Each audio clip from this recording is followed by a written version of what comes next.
Nagpakabit ako ng floated channel. Dati nababakdak na semento. Nagkaroon ng moisture. Para hindi ako pintura ng pintura. Nakabitan ko nito. Kaya lang ito medyo manipis lang to. 290 isang piraso lang nito. Hindi katulad sa Wilcon yung makapal. Sobrang mahal. Pwede na rin to.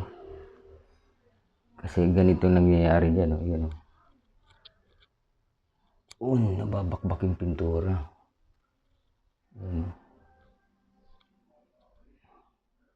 May budget ulit.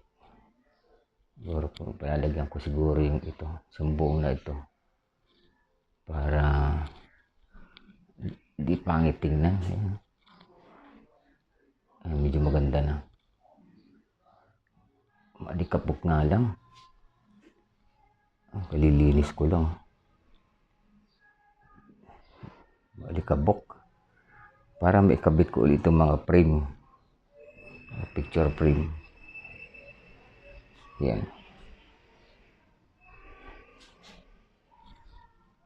Lagay ko sa frame itong mga credit card ng EDCC. Sa Qatar ID, credit card, ATM, mga pera ng Qatar.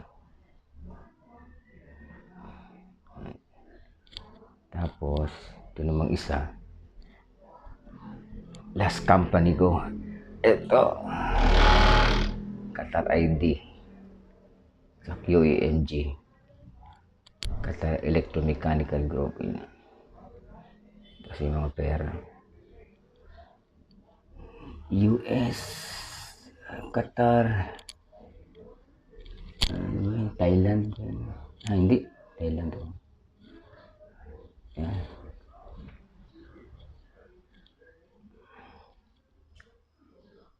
Tapos pag umaga, konting bot lang nito, konting pag-exercise.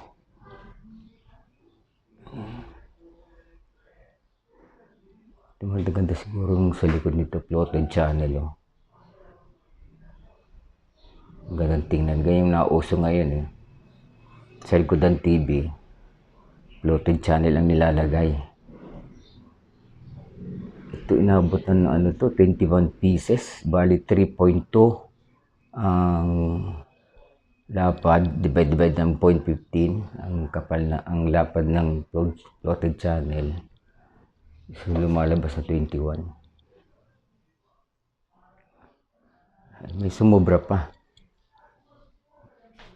Sobra pa yan yung dulo niya. Ilang metro ba yan? Halos 2.9.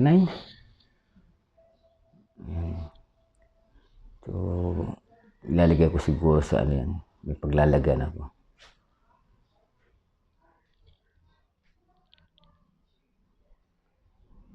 Ito yung sobra niya.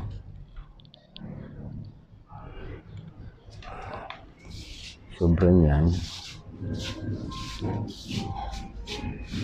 Yan. Lalagyan na ulit ako na.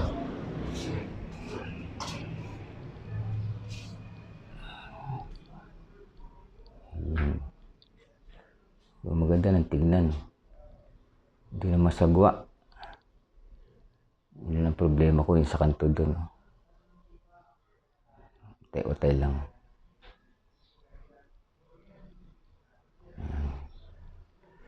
Tapos din